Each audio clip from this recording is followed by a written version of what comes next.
Good evening and welcome to the third installment of the United Methodist Foundation's webinar series. My name is Jeff Taylor. I'm the president of the United Methodist Foundation, and with me are Kim Matthews and David Bell. Kim Matthews is the vice president of the foundation. She's been with us since 2008. Kim and I will be monitoring the chat and the Q&A. So as we go throughout the webinar this evening, feel free to put your questions and comments using either of those features, and we'll bring those to David's attention. If it's something that needs to be brought up right then, we have his permission to interrupt him, or there will be time at the end for questions. But I'm really delighted to introduce our guest speaker, David Bell, who is no stranger to the West Virginia Conference. He was actually one of the keynote speakers at our first academy in 2018 when we met at Stonewall. I actually met David in 2003, not long after I came to the foundation, when David Peters, my predecessor and boss at the time, sent me to Canaan Valley to a stewardship retreat. And at that time, David Bell was at Discipleship Ministries. He was the director of the Stewardship Center, and he led a 3-day retreat on the broad area of stewardship. And I've admired him ever since that first meeting, and we've become friends since then and colleagues, because in 2000, help me, David, I'm not good with figures. I think 2008, David joined the United Methodist Foundation of Michigan. So we are colleagues, and I'm blessed to be able to serve the National Association of United Methodist Foundations with David on the executive committee, and David is actually the president of our association. David is an elder in the East Ohio Conference of the United Methodist Church. As I mentioned, he served at Discipleship Ministries. He's now the president of the United Methodist Foundation of Michigan. He has an undergraduate degree from the College of Worcester. He went to Drew for his divinity degree, and has some postgraduate work in the area of leadership and management from Case Western Reserve in Cleveland. So I think we've sent you his bio, and I don't want to take up too much time because it's very lengthy, and deservedly so. But for our purposes tonight, David is really my go-to person when it comes to questions around clergy finances and clergy taxation. And that is when we need a speaker, or when I just have a question to try to help someone. So he was kind enough to give us his time this evening. Without further ado, let me introduce you, or reintroduce you as the case may be, to David Bell. David? Thank you, Jeff and Kim. I'm just absolutely delighted to be with you this evening and to spend the next hour together. And I'm going to pull up some slides that we're going to work our way through. And you should know that these slides are going to be made available to you at a later time. So let me just make sure that you can actually see the slides. Kim or Jeff, can you just let me know that? We can see them. Okay, perfect. So let's talk about our goals for the evening. My plan is to spend a few minutes overviewing just some very basic personal finance concepts, and then we'll dig a little deeper into clergy taxes, and we'll finish our time thinking about housing exclusion and some things that are very unique to clergy.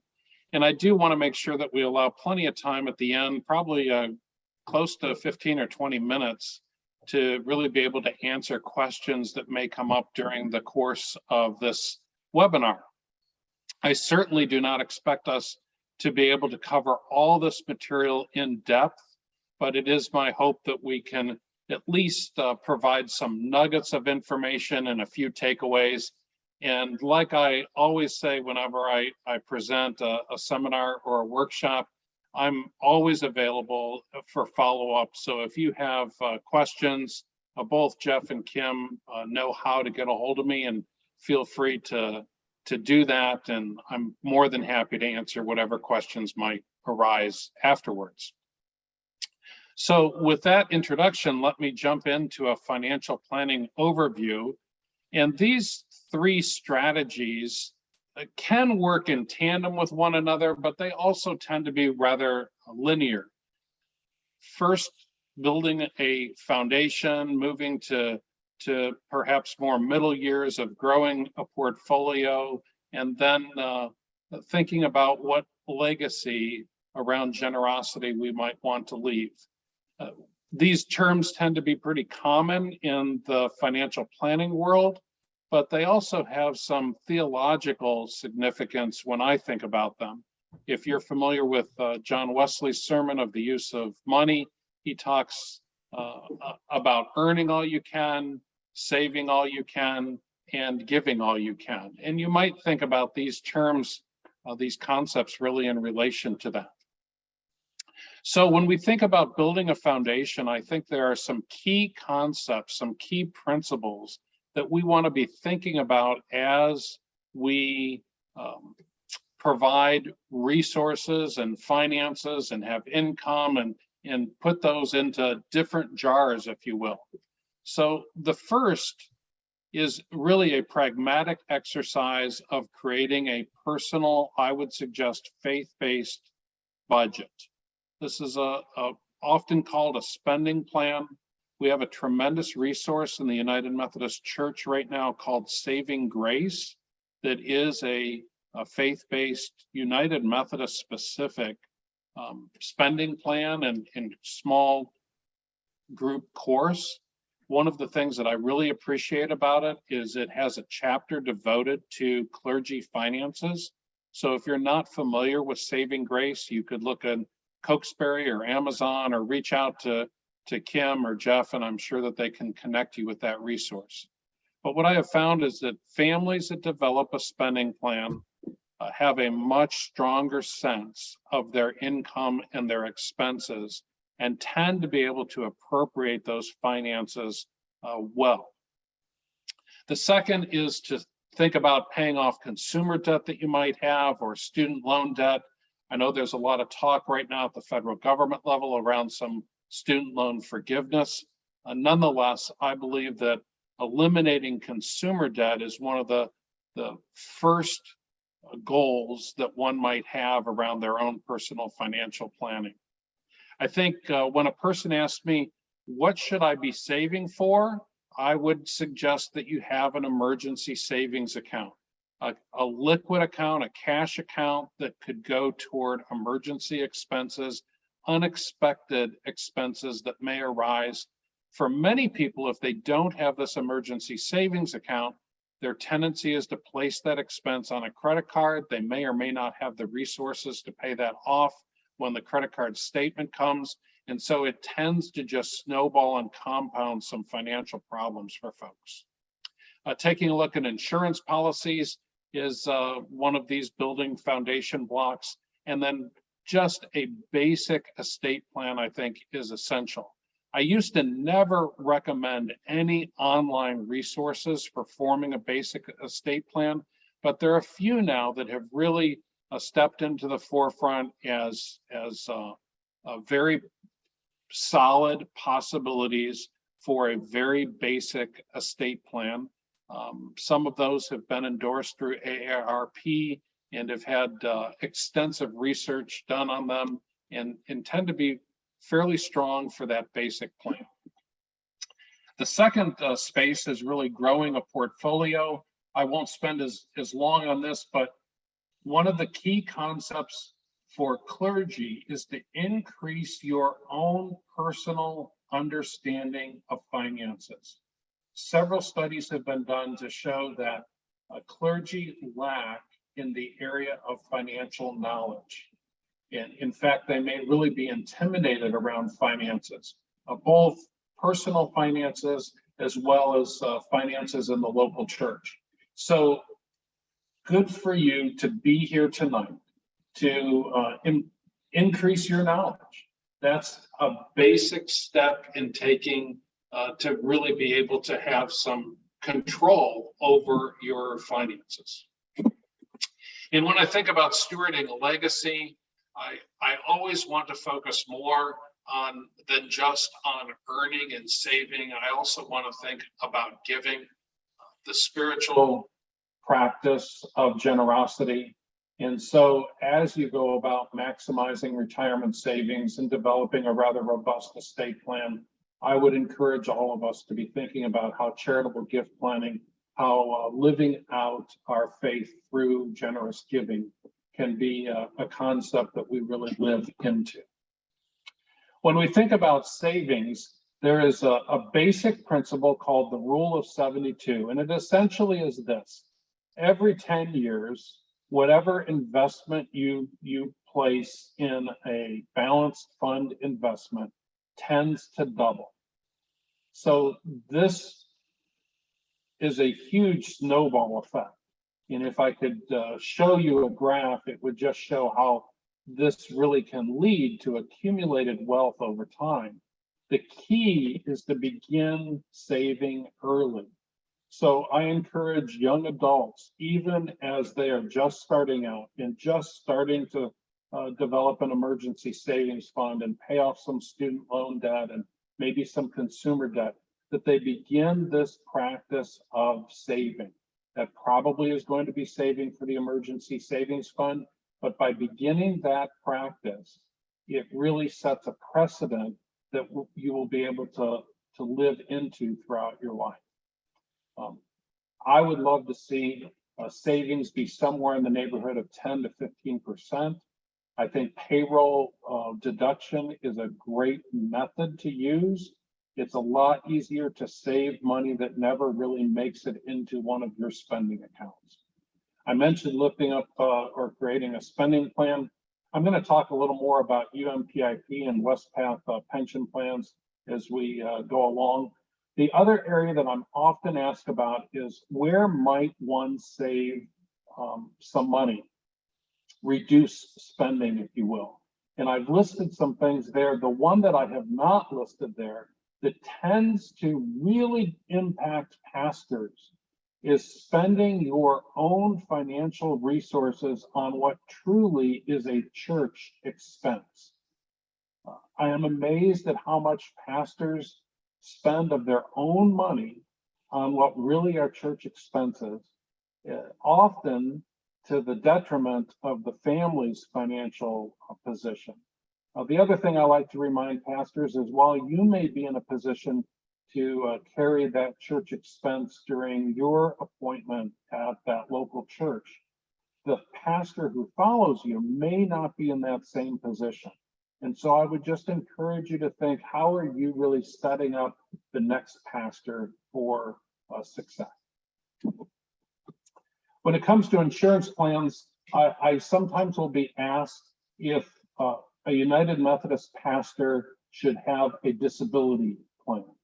I like to remind folks that if you are enrolled in the WestPath pension program, that includes a disability plan. It's referred to as the Comprehensive Protection Plan, or CPP. So it usually is not necessary to have an additional disability plan. I've listed a few other insurance plans there. The reason to have insurance is to mitigate against some risk. I lift up the level term life insurance. Life insurance, the risk that we are trying to mitigate against is a premature or an unexpected death at a time when others are counting on that income. So my aunt used to say the time you need life insurance the most is the time that you can afford it the least. It tends to be when you're younger and you have dependents that really are relying on that income. But if you're looking to life insurance, my recommendation is to look to level term life insurance. And I can say more about that if folks have questions along the way.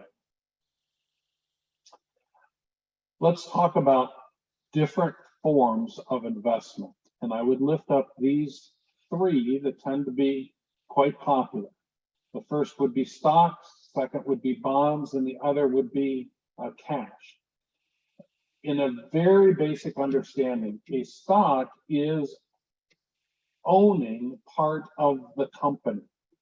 For however many shares of stock you have, that translates to a percentage of the company that you own. A bond is a bit of the opposite. Instead of you owning a portion of the company, a bond is loaning money to a company, and they in turn pay you interest, a coupon rate, and it matures in time, and you're paid back the whole plus interest. And then the third would be cash equivalents.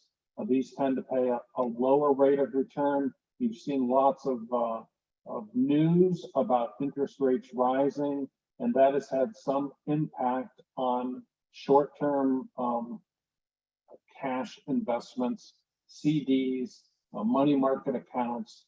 Those are also short-term loans to a company or to the U.S. Treasury.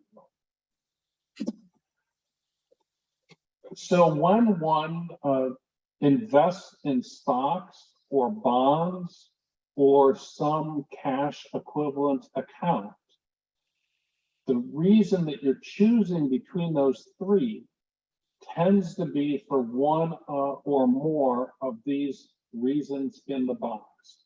It either has to do with how long do you have to invest the funds. So the longer period of time that you have, the more risk you can tolerate. Dollar cost averaging is just a fancy term for saying you set aside money on a periodic basis and invest it over time. The two most critical decisions that you're really making when you're making an investment is, what is the asset allocation? What's the division between stocks, bonds, and cash? And how frequently are you rebalancing to make sure that that allocation is in place? Now, if that didn't make perfect sense to you, let's look at these next couple of slides and focus really toward the bottom where it mentions the S&P 500. This is a benchmark of 500 stocks, and you will see that between 1928 and 2021, these stocks returned on average 11.82%, compared to bonds, which were just over 5%. And if you invested in something like a CD, then your return was just over 3%. We've heard a lot about inflation, and this number could be adjusted upward slightly, but over all of these years, the average rate of inflation has been just over 3%. And so what you will notice is if you're investing in cash equivalent types of investments, you're barely making more than the rate of inflation. So your purchasing power is almost the same years from now as it is right now, compared to this 11.82% return over almost the past 100 years on average. And I lift that up because many people are nervous right now with the bear market or the dip in the stock market. Pastors tend to be concerned about their retirement investments and wondering what should they do? Should they just hold steady? Should they sell? My encouragement is for you to just weather the storm, to wait and hold. And this slide is a perfect demonstration of this. If someone had invested $10,000 in the S&P 500, and they had invested it over a period of 15 years, if they simply missed the 10 best market return days over that period of time, they would have earned $22,270 less than the person who simply left the investment there. This is great demonstration of having a very a steady, methodical process of investing and holding on to the overall investment position. When we try to time the market, we tend to do it just the opposite of what really is prudent. So at the moment that we're feeling best about our investment portfolio is absolutely the riskiest time. And yet when we are feeling dejected and discouraged about our investment portfolio, that tends to be the time that there's the most opportunity in the market. Some have said that's the time when funds are discounted, and if you buy then, it's just the right time. The point of all this is to say that a methodical, systematic, long-term approach to investments is really paramount. So if I were asked, where might a United Methodist pastor save? My first place would be an emergency savings account, which traditionally has been defined as 3 to 6 months of income. Whatever your income is over a 3 to 6 month period, that you should have a cash equivalent emergency savings account for that amount. If someone's asking me, where's one of the best places to save for my kids' college education, I would recommend what's called a 529 plan. The benefit here is that you can invest in a 529 plan, see the money grow over time, and it grows tax-free if it's used for educational costs. If somebody's saving for retirement as a United Methodist pastor, my encouragement is for you to invest in the United Methodist Personal Investment Plan before you really look to other retirement investment opportunities.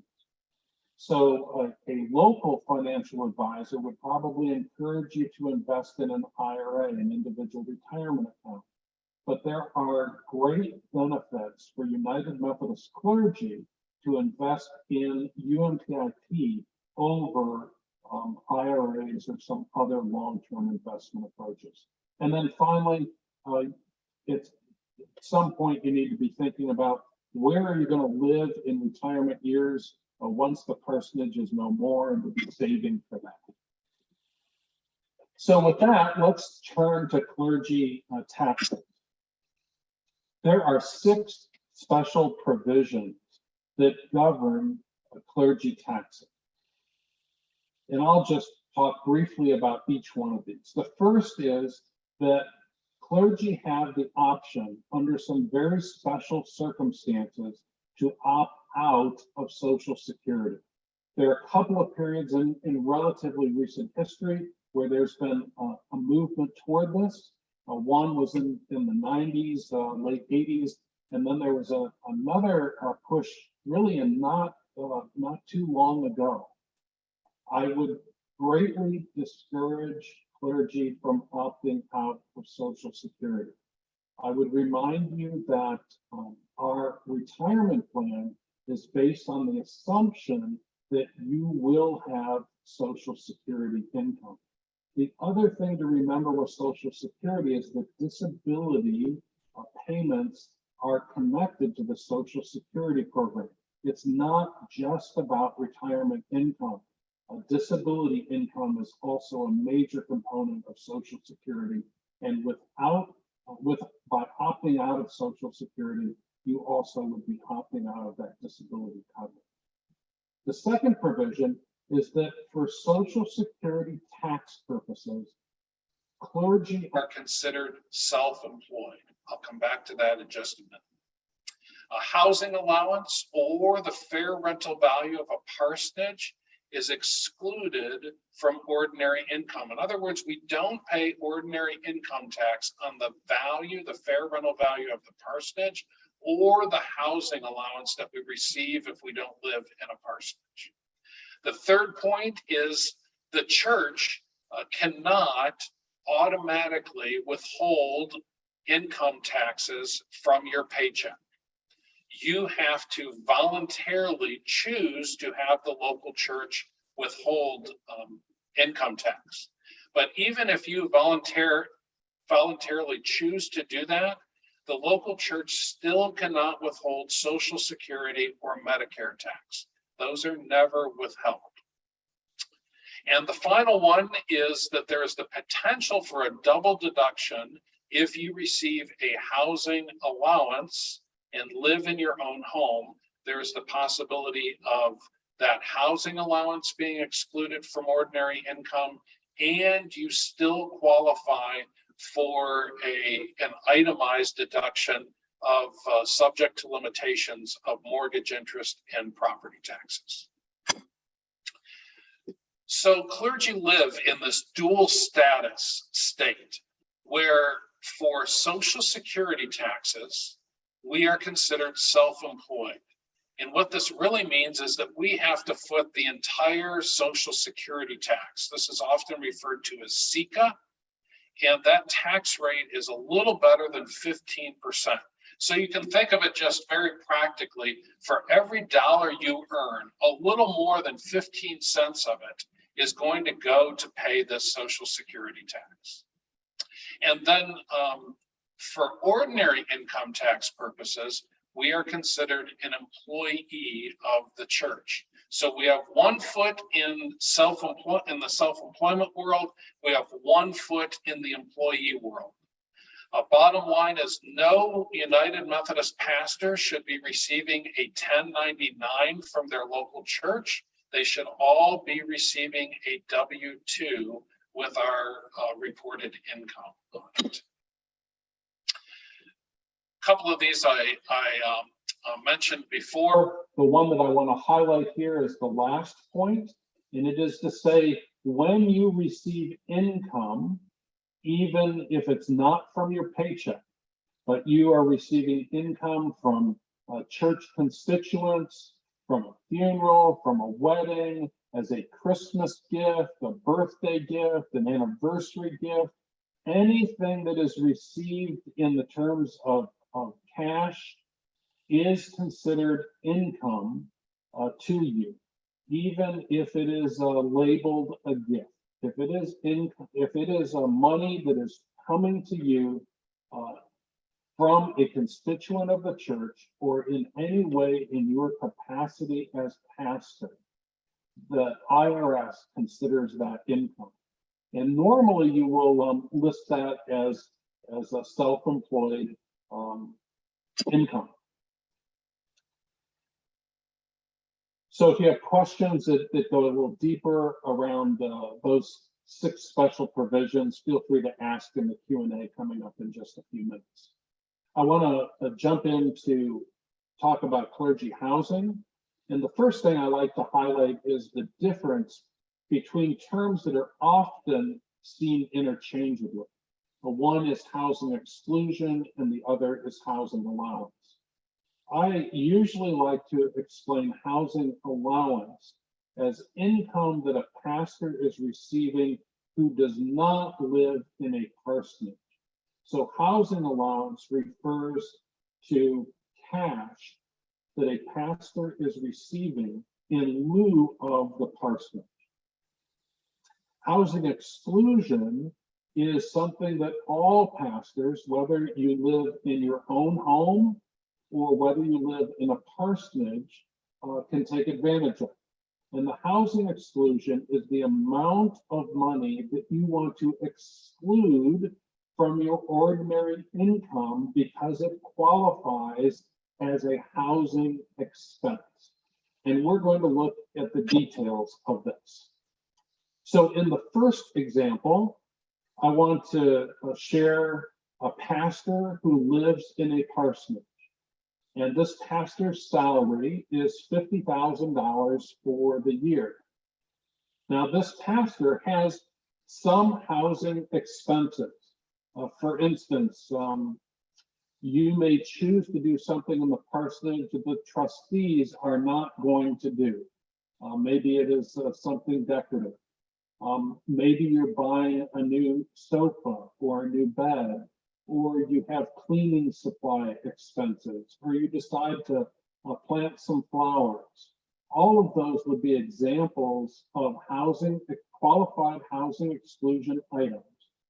And you can claim exclusion from ordinary income tax for those expenses. There's some rules that you have to follow for how you can exclude them, but this gives you an idea of those types of things that could be excluded.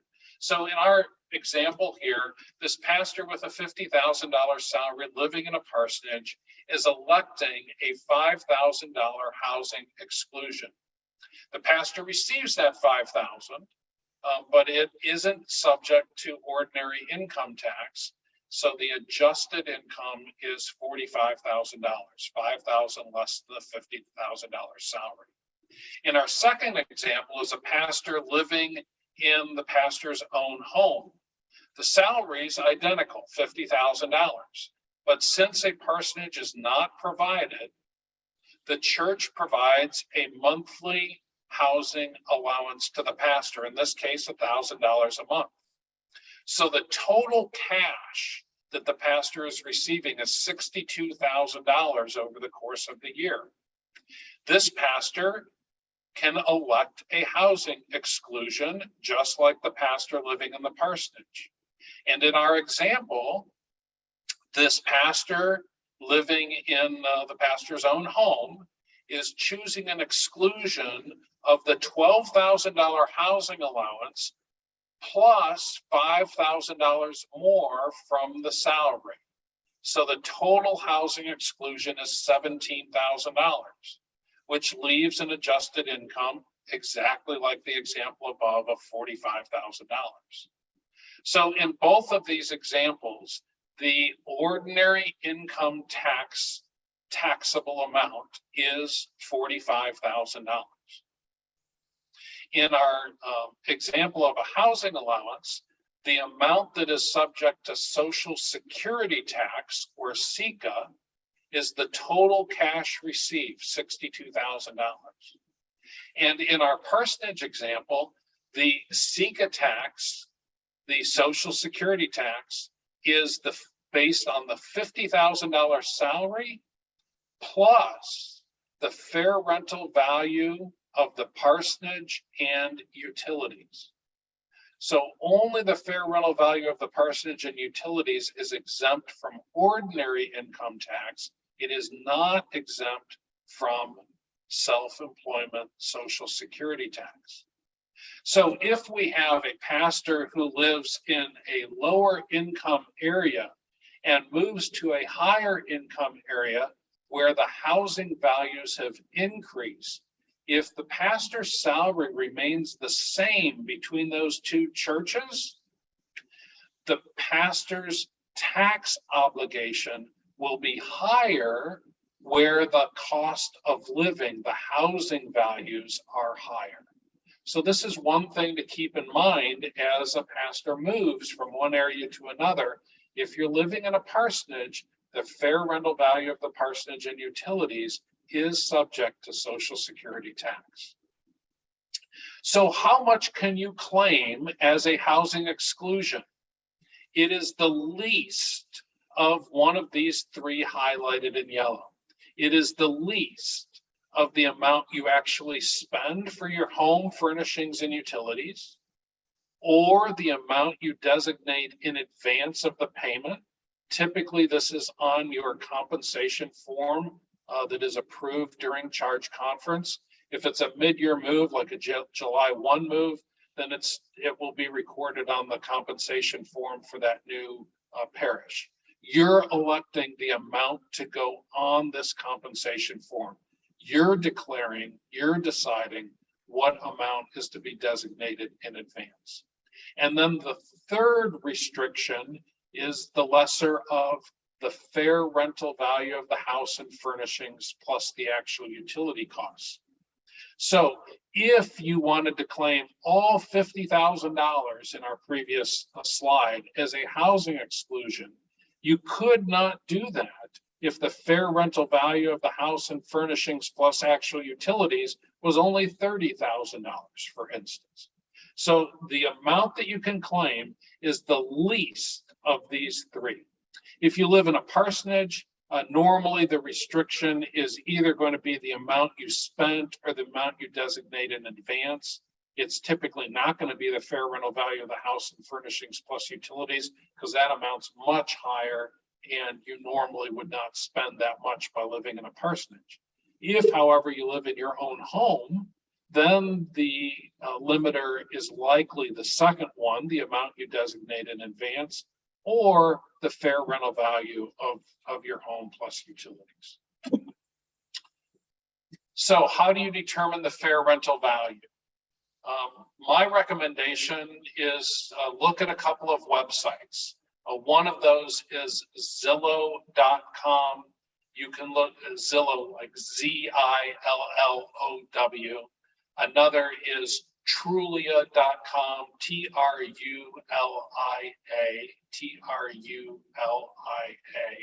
And the third would be Realtor.com. If you go to any of those websites and plug in your address, it will probably provide you with a rental estimate for homes in your area. What I do is I look at that at the first of every year. I save those copies so that I've shown due diligence in determining what the fair rental value is. And that's the amount that if you're living in a parsonage, you're going to have to pay Social Security tax on, plus the utilities. If you're living in your own home, you want to know that fair rental value because it could become a limiter for how much you can claim as a housing exclusion. And then if you say, well, Dave, what can qualify as an expense for housing exclusion? It's really interesting. The Internal Revenue Service does not say what does qualify, but they're very clear what does not qualify. So what does not qualify is food, clothing, personal hygiene items, and domestic services. But most anything else that you would use in the ordinary course of providing housing would be a legitimate expense. So I have several examples there. I'm always, someone is typically surprised to hear that furniture or a new TV or flowers that they're planting, paper towels used to clean, household cleaning supplies, all of those would be examples of items that would qualify as a housing exclusion item. Yes. And we've had a question that I think it might make sense to address now, since it really applies to this slide. Someone asked whether anything claimed under these examples would have to be left at the parsonage when the family is reassigned, and I think the answer to that is no. But that's the answer. The answer is no. You bought it. It's yours. It's yours to take. So absolutely, it would not be left behind. Just a practical example of just how I manage these expenses is if we go to the store and we're buying things for our own personal use that would not qualify as housing exclusion items, we tend to separate those into a separate order, pay for those, and then we have all those items that we're going to claim as a qualified housing expense and have those rung up so that we have one receipt for those items. It's not really a mixed receipt. I save all of those receipts. I store an electronic image of them. And then I have a total for what I've spent over the course of the year as a qualified housing expense. Just a few reminders about this. Remember that the housing exclusion is, the exclusion is eliminating that amount from your ordinary income tax exposure. So if you, for instance, are in the 22% income tax bracket, for every dollar that you claim as a housing exclusion dollar, it's like getting a 22% discount on that purchase. It is not excluded, however, from your Social Security tax. No church treasurer can say, hey, show me the receipts for your housing exclusion items. That is between you and the Internal Revenue Service. You do not have to provide any accounting to the local church. You also cannot go back and suddenly on December 20th, decide that you spent more than what you had filled out on that charge conference form.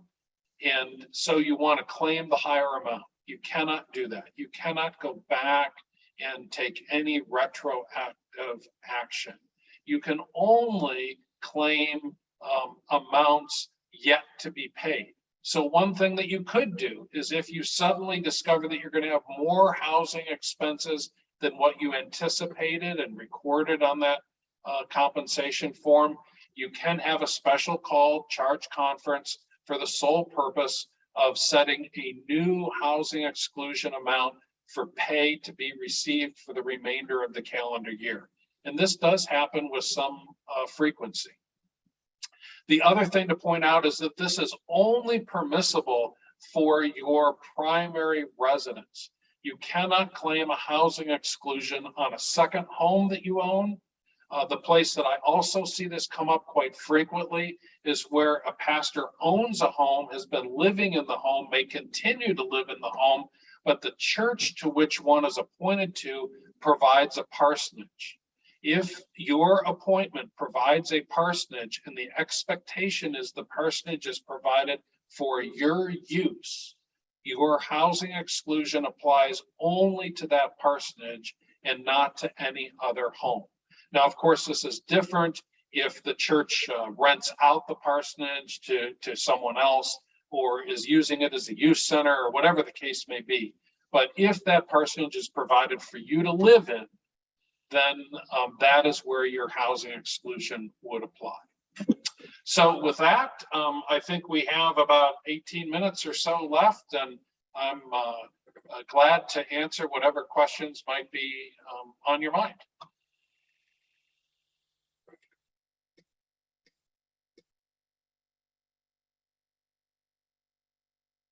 David, we've had several questions, and I'm going to take them out of order because the first question really deals with what you were just finishing up, and it's an interesting question where it's a clergy couple who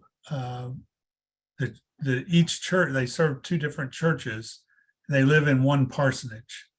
So how is the Social Security tax figured? Would it just be the one parson? In other words, one parsonage would be provided, but they don't need it. Does that make sense? It does. So with most clergy couples, something else is happening to that second parsonage in most instances. So the clergy couple really has one parsonage to be living in. And so it would be the fair rental value plus utilities of that parsonage that could be claimed, either split between them or claimed by one with nothing claimed by the other. If you're filing a joint tax return, this should work pretty easily. Great, thank you. Another question was whether you can provide some good resources for increasing clergy personal financial knowledge. You mentioned Saving Grace. Yep. That would be one. So that would be the place where I would start. Yeah. I would start with Saving Grace because that's a great foundational piece to personal budget planning. So I would at least get that resource and read through it and see what you might learn from that. A second possibility is WestPath has really increased their number of webinars around personal finance, and especially with a gear toward retirement savings. Bob Christoffel with WestPath does a great job at leading most of those. I would encourage you to look into those. Also connected with WestPath, they hold regionally something called Clergy Benefits Academy. They also in the past have held something called Rev It Up that's specifically designed for younger clergy. This is really an intensive 2 to 3 day continuing education event around personal finance. The next one of those is being held in November, I believe, in Colorado. It tends to travel around the country. This will be the first one since COVID, and that's a great opportunity. And then the last place that I would lift up would be also connected to Westpath is EY Financial Planning Services. EY Financial Planning Services are free to all persons enrolled in the pension plan. And this is you can build a relationship with a financial planner who works for EY, which is the old Ernst & Young, and you pay no fee for that. They have nothing to sell you. You can ask them any financial question, any financial planning question you would want to, and they really are a tremendous resource. The last one is probably just to refer back to the foundation. Right. Jeff and the staff there have lots of knowledge and would be more than happy to work one-on-one with you. Thanks, David. And Kim has provided a link to the Saving Grace packet, and we have that resource available through the foundation. She's also provided the link to the EY Financial Planning at Westpath. Other questions? Here's a question. David, you said to keep investing in the PIP even under the current market conditions. Would you say the same for someone 60 years old? So now we'd have time horizon, right? Right. So if someone said, I'm 60 years old, but I plan to pastor until I'm 72 and not going to need those resources until then, my answer would be yes. Right. I think a general number is 5 years. So if you anticipate needing the assets inside 5 years, then investing in the stock market is probably not the best option. What I will say is UMPIP, you can invest in many different ways. So you can choose a lower risk investment if your time horizon is less than 5 years. So would I recommend it for someone who's 60 years old who anticipates retiring at 62, 65, 67? My answer would be yes. Likely choosing a different asset allocation. And there are a couple of reasons for that. One is in retirement, this housing exclusion that I talked about at length also applies to retired clergy. And what money can you claim as a housing exclusion? It's any funds that you're receiving from Westpath, subject to those same 3 limitations I talked about before. So there are lots of reasons that continuing to invest in a retirement savings account make good sense. Thanks, David. And I think that discussion about time horizon it would be something that you could utilize EY for that discussion. That's exactly what they're there for. That's a great point, Jeff. Another question we have is we have someone who mentions that she's one of the lucky clergy who had her seminary debt forgiven. Are there any tax implications for that forgiveness? In other words, I think that if I can rephrase it, is that taxable income, that the amount of forgiveness, is that income? So part of it depends how it was forgiven. And Jeff, you also would know the answer to this, but there's a pretty strong likelihood that it will be a taxable event. And Jeff, would you have much to add to that? I don't have much to add to that. I would say ordinarily debt forgiveness is income. unless there is something special about this forgiveness that makes it untaxable. I'm not aware of that. I do know that it's a possibility. It is a possibility, but it's a remote possibility.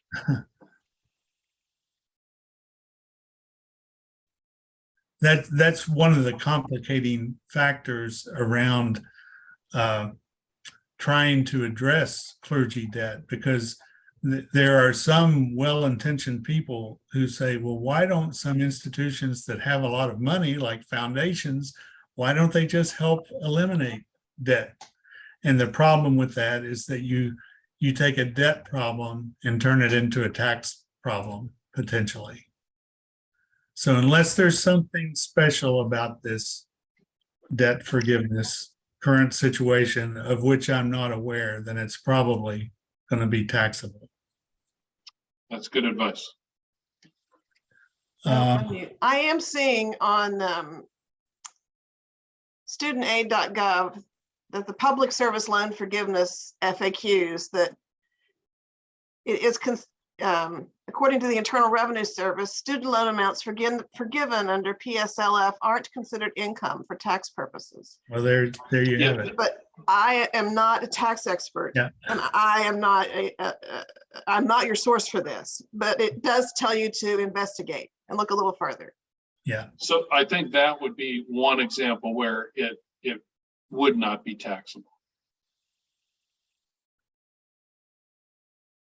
But it's going to require some additional research and asking questions.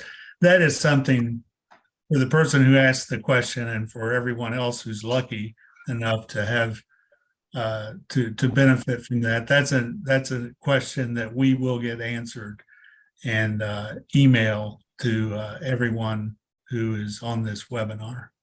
Please don't take my Googling as expert opinion. Yeah, we'll follow up on that, because that's really a good question. I'm far away from my screen, and I'm really straining to read these questions. Kim, if you want to. Sure, we have a question. If you retire earlier, say 63, can you still leave it and not draw it till later? I assume retirement is what this person's talking about. Yes. So the earliest that you can draw it without penalty is 59 and a half. If you're 63, you absolutely can leave it in there and let it grow. And the rules are changing around when those required minimum distributions have to be taken. If the investment is in a Roth, either a Roth through Westpass pension program, retirement plan, or a Roth IRA, then you do not have to take those funds out at any point in time.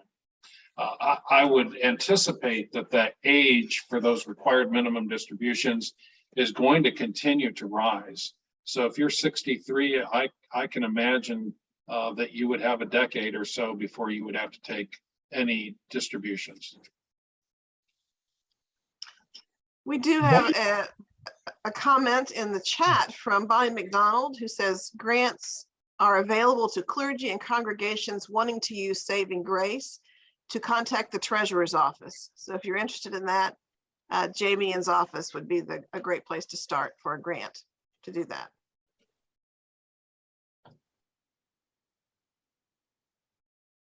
Thank you, Bonnie, for that reminder. Are there other questions?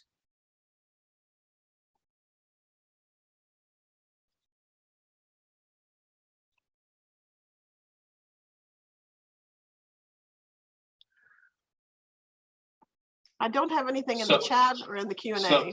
I see something here about I've been struggling to get my tax accountant to understand that United Methodist clergy can both exclude housing allowances and then also shelter the house payment from taxes. A follow-up question is the total house payment excludable? So under an itemized tax return, there is a limit to how much mortgage interest and property insurance can be excludable. And that isn't really about housing exclusion or specific to clergy tax law. That is simply a tax provision that is now in place for all Americans who are itemizing a tax return. There's a limit to how much you can claim as deductible.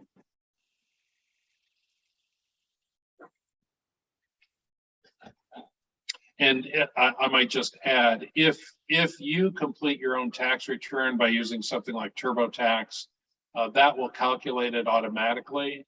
And if you have your taxes prepared by a CPA or an accounting firm, they will know that and itemize up to that limit.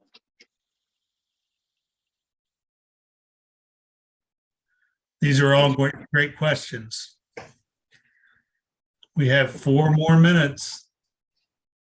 If anyone else has a burning question, feel free to follow up if you think of something after you review the slides. And we're in touch with David, so I'm sure he would entertain an email from me or even a conversation. We have another question. If you have an exclusion of 5,000 and only have receipts for 3,500. Oh, that's a great question. So if you claim more than what you actually spend during the year, then all you're going to do on the tax return is list that $1,500 as your example as other income. So there will be a place on your tax return where you put whatever you didn't spend, but you had claimed as a housing exclusion as other income, and then it will be subject to ordinary income tax. $1,500 isn't going to be a significant tax burden. The place where I see this become problematic is if you're claiming a very high clergy housing exclusion and then not spending much money during the course of the year. So the differential is very large.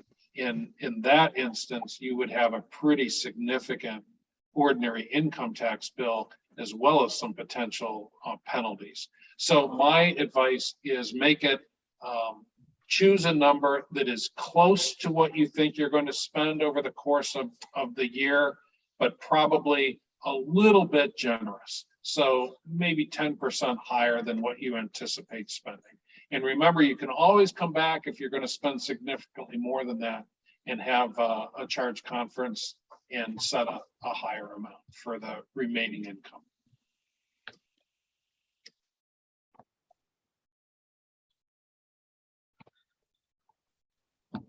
Kim, do you want to give a reminder about the next installment? I do, and I have it right here in front of me. Our next Academy webinar is on November 17th at 7 o'clock, and we'll be hosting Grace Duddy Pomeroy. She's the Director of Stewardship Leaders Program at Luther Seminary.